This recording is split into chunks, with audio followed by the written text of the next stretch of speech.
कुछ छत्तीसगढ़ की खबरों के बारे में अब बात करते हैं। रायपुर से देखिए इसी कड़ी में खबर, जहां राज्य सरकार और राज्यपाल के बीच अब विधेयक की मंजूरी पर मतभेद गहरा गया है।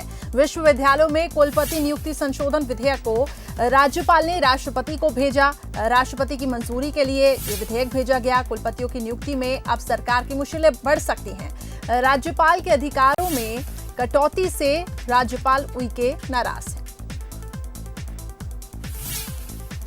मोहन हमारे साथ अधिक जानकारी के लिए जुड़ चुके हैं। मोहन, राज्य सरकार और राज्यपाल के बीच में मतभेद गहरा गया है, क्या आखिर इसकी मुख्य वजह है?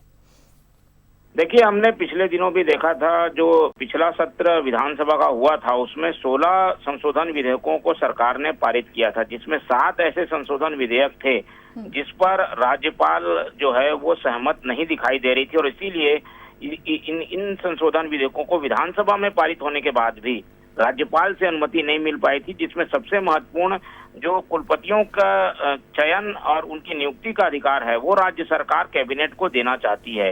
इस मामले में जो मतभेद थे उसकी वजह से अब राज्यपाल ने ये जो संशोधन विधेयक है वो राष्ट्रपति को भेज दिया है। अब राष्ट्रपति की मंजूरी के बाद ही इसे लागू जो है किया जा सकेगा। ऐसे में जो राज्य सरकार चाहती थी कि कुलपतियों की नियुक्ति वो करे, वो एक तरीके से ठंडे बस्ते में चला गया है। राष्ट्रपति के पास इस तरीके के संशोधन विधेयक जाने के बाद करीब 2 साल का समय कम से कम लगता ही है।